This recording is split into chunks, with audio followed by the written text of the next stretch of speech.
ওকে দিয়ে আমি বাকি কাজগুলো সব একটা একটা করে নেবো। ওকে আমি অস্ত্র হিসেবে ব্যবহার করবো বলেই তো ওর সঙ্গে আমি বিয়ে বিয়ে খেলা করেছি। খেলা করছো পরে বলবো শোনো। একদিন বড়ি ঘরে চলো। বড়ি, ও বড়ি, তাড়াতাড়ি ঘর থেকে বেরিয়ে এসে দেখে যাও তোমার ঘরের বারান্দায় আমি কাকে দিয়ে দাঁড়িয়েছি। কাকে এনেছিলি? তোমার দেও স্বাধীনতে।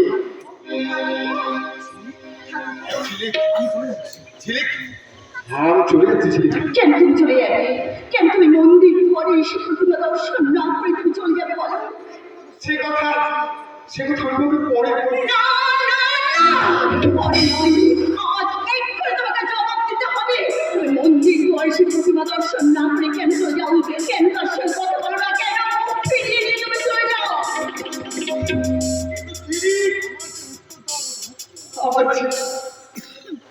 আমার যে উত্তর দেবে আমার তো মুখ নেই ছিলে। এতদিন আমি এই বাড়ির বাবা দাদা ভক্তিপতি সবার হাতে উতুল হয়েছিলাম।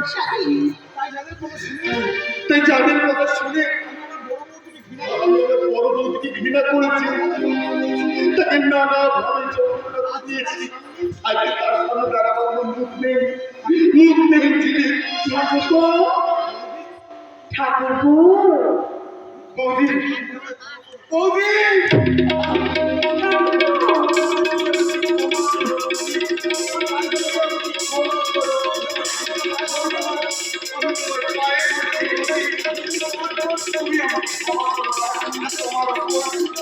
আমি ভুল ব্যবহার করে যে পাপ আমি করেছি তুমি আমাকে ক্ষমা করে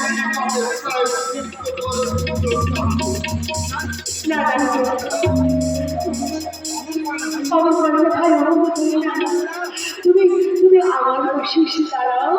ভাই যেমন তার দিদির পাশে এসে দাঁড়ায়, সন্তান যেমন তার মায়ের পাশে এসে দাঁড়ায়, ঠিক তেমনি করে তুমি আমার পাশে এসে দাঁড়াবে। বৌদি তুমি মানবী নয় বৌদি বৌদি তুমি স্বাধীনতা পুজোর পালা আরম্ভ হয়ে গেছে। ঘুমিয়ে স্বাধীনতাকে চাপিয়ে তোলার পালা আমি শুরু করে দিয়েছি। আমার প্রতিশোধের খেলা।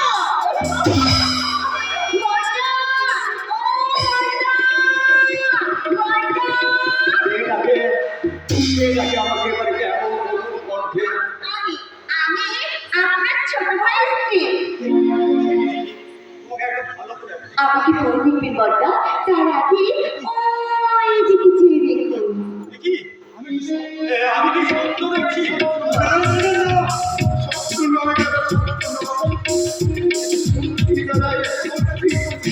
আমি মোদির কাছে ক্ষমা চেয়ে আমার অর্ধেক তুমি আমাকে ক্ষমা করে দিয়ে আমার জীবন যন্ত্রণা মুক্তি দাও দাদা।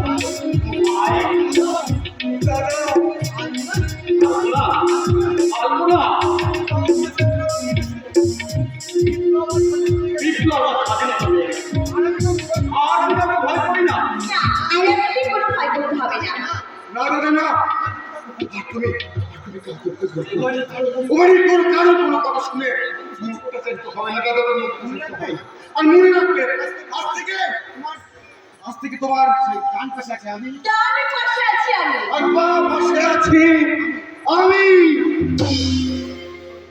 দাদা দাদা জেগে ওঠো দাদা, দাদা বীরের মতো বলো, বীরের মতো বলো দাদা। এখন আমার অনেক কাজ, আমি আসি দাদা, আমার এখন অনেক কাজ।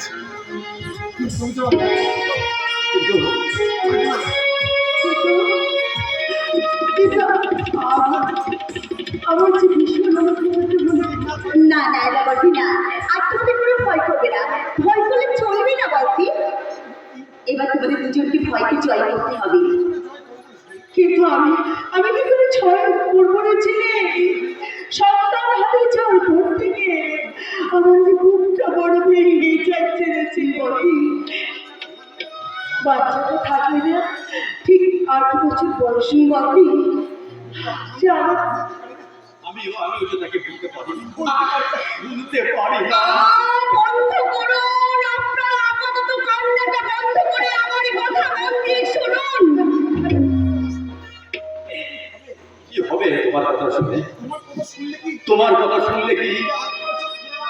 আপনার চোখ ফিরে পাবে?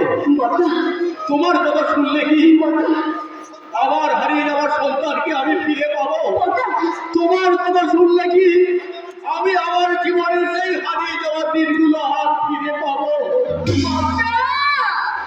আপনি কার উপর অভিমান করে ঘুমিয়ে আছেন বর্দা? এবার আপনি যাকুন বর্দা, এবার আপনি যাকুন।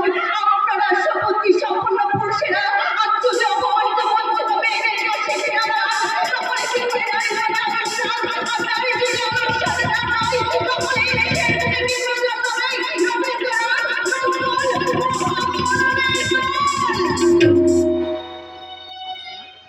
আগুনা আগুনা এ ঝিলিক আজ আমাকে কি কি কথা শুনিয়ে গেল। তার মুখে নারী জাগরণের কথা শুনে এই বিপ্লবের বুকে বেজে উঠল সংগ্রামের বাজনা।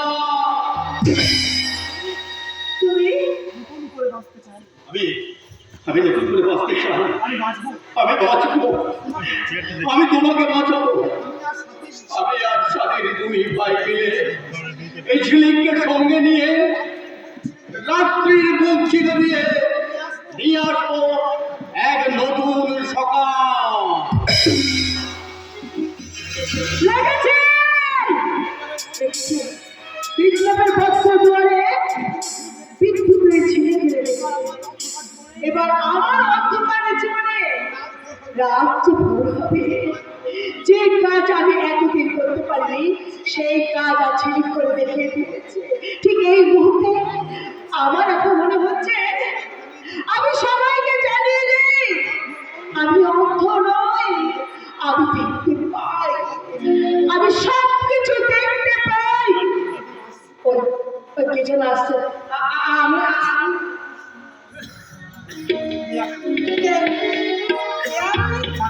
কাকে চান আপনি?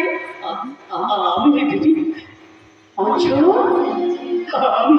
আবার এখানে এসেছে সেই দিনে সে অপমানের পরও এই বাড়িতে আসতে একটু লজ্জা করলো না? করে দিদি করে লজ্জা করে দিদি করে। সেদিনের সেই কথাগুলো মনে পড়লে লজ্জায় গেলে আমার চোখ দুটো জলে ভরে যায়। কিন্তু যখনই তোর মুখটা মনে পড়ে তখন আমি সব কিছু ভুলে যাই। তাই তো আমি বারবার ছুটে আসি তোকে দেখার জন্য। আচ্ছা তুই আর কোনোদিন তোর এই হতভাগী দিদির কাছে আসবি না? আসবো, আসবো দিদি, আমি আসবো, আমি বারবার আসবো। যতদিন থেকে থাকবো আমি ততদিন তোকে দেখার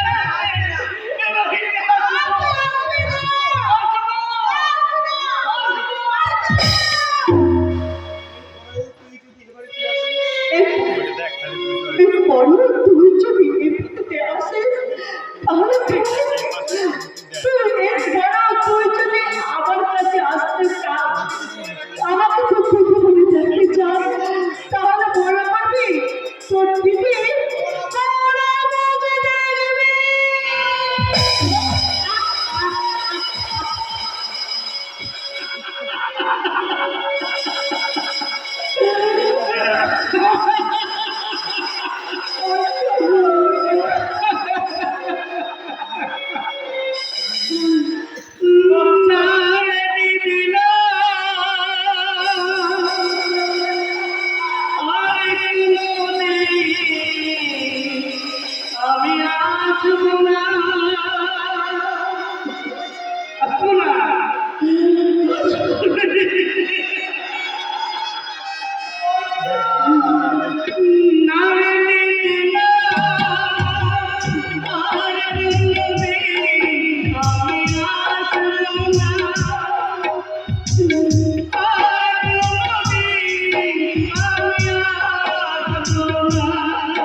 এছাড়া যা আমরা কোনো উপায় ছিল না রে ভাই। আমাকে ভিক্ষা করে দিস ভাই। তুই তোর ভক্ত আগে দিদিকে ক্ষমা করে দিস ভাই।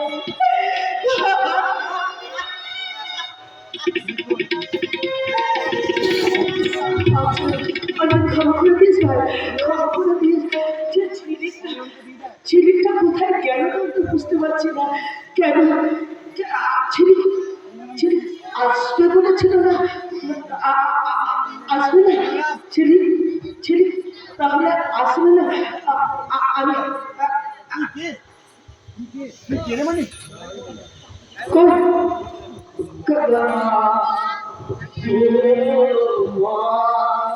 কত কেঁদেছ তুমি আর ভূত পড়াতে শুইলে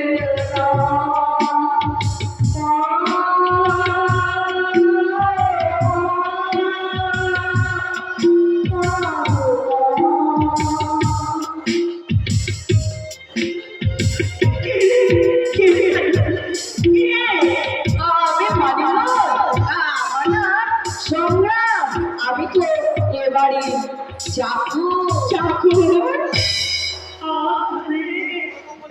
ফোন পোড়া কপালে মাকে এই বাড়িতে চাকরি করতে পাঠিয়েছে বাবা।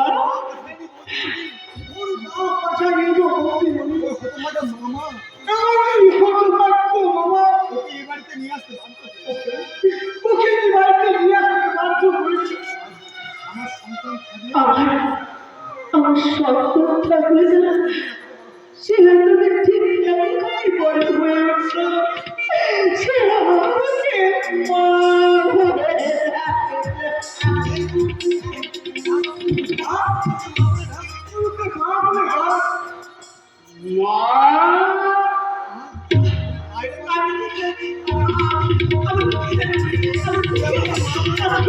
আমাকে তুই মা বলে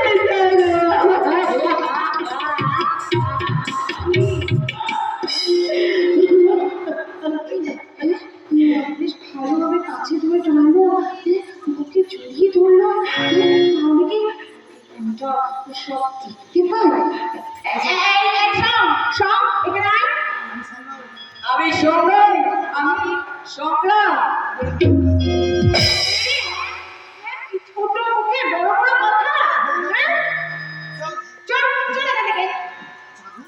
আচ্ছা শুধু জাদু এটা তো বলেছি না কাজটা আমি যদি করে দিই সংগ্রামের কাজটা আপনি যদি করে দেন তোকে আর কারে বলতে না ওকালতি করতে হবে না। কারে ছিল শিক্ষিত মানুষ চাকো ওদের ওদের কথা বলতে হবে। তুমি ঠিকই তো বলেছো বাবু নম্বরে বলছি আর কি করবো আমার এই কানি শপিংটাতে তোমার ওই কানি শপিংটাতে সে আচাবার আমি আমাকে খেয়ে দিয়েছে মুখি সত্যি। ও তাই আমরা তো ভেবেছিলাম উল্টো বলে যাচ্ছি। এবার শিখে পড়তে কিভাবে যায় দেখো। মা বলে অন্য বলতে চল চল এই কাজ করবি চল ঠিক আছে বলবে আরেকটু তোদের ছেড়ে জুতো পালিশ করবি জুতো পালিশ জুতো না পালিশ করে সব ছোট করে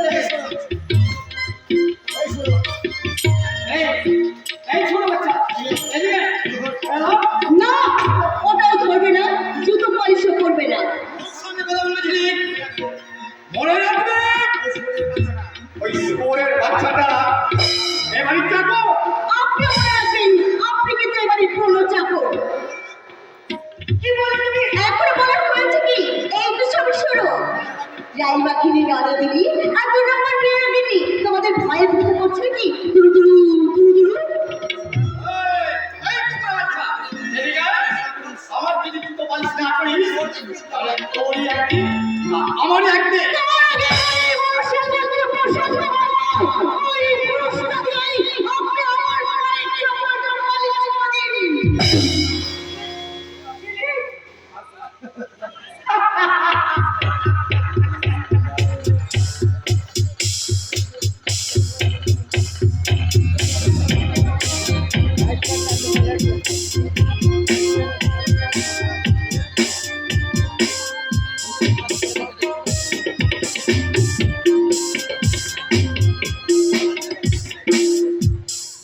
সমগ্র দেশপ্রিয় রায়চৌধুরীর বাড়িতে একটাই আলোচিত নাম ছিলিক ছিলিক ছিলিক।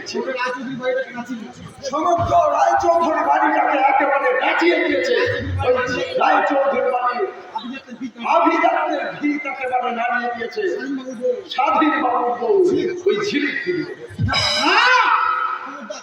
খবরদার তোমরা ওই ছিলিক শব্দটা উচ্চারণ করবে না ছিলিক আমার জীবনের চরম শত্রু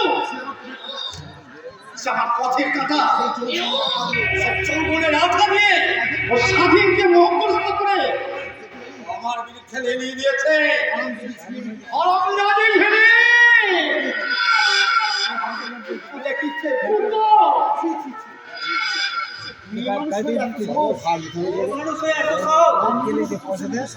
আপনার পুরুষের সামনে আরে জুতো সময় পা তুলে ধরে তবে উড়িয়ে দেবো কিন্তু খুব সামনে খুব সামনে যাবেন স্যার শুনেছি সেই শয়তান মেয়েটা নাকি সাক্ষাৎ পাখির কি বলে বাঘে কেউ আমার তাকে সাক্ষাৎ কাল নাগিনী বলেছে। নাগিনী বাঘিনী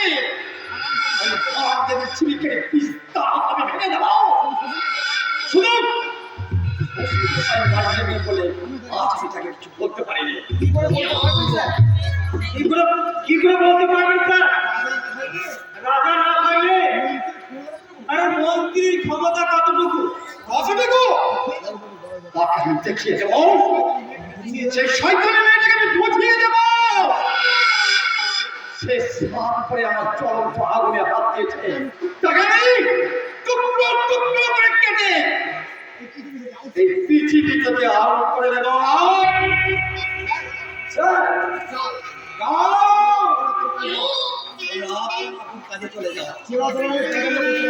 চোরা চালানের কাজ আমরা করতে পারবো না এত বড় স্বাস্থ্য আরে সারা ঝিলিকের মতো তিন টাকা দুর্বল মনে করেছে আরে মুখের উপর বলছিস ভালো না তবে ওই দেখ ওই মুখের উপর না বলা আমি বলি না আচ্ছা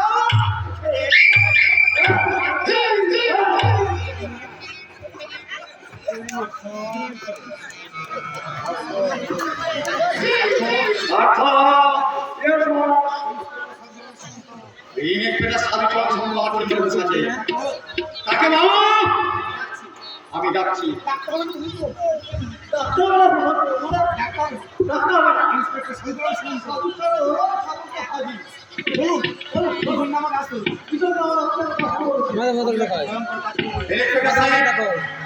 আমি লিখেছি আমি জানি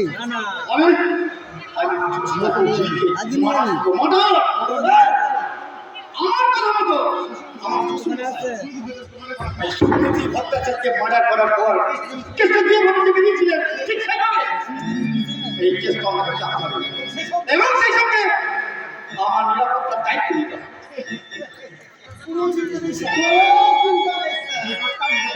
ওই ব্যাপারটা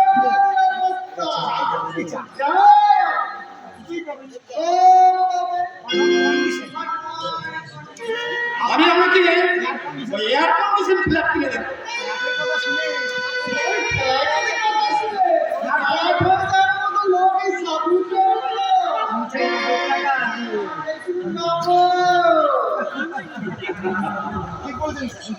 একদম ঠিক বলেছেন যারা নগদ ছাড়া বলুন কত টাকা চাই বলুন বলুন বলুন কত টাকা চাই? মুখে বলবো না তবে আপনি আপনার হাত হ্যাঁ বাড়ি দিলাম হাত। আমি আপনার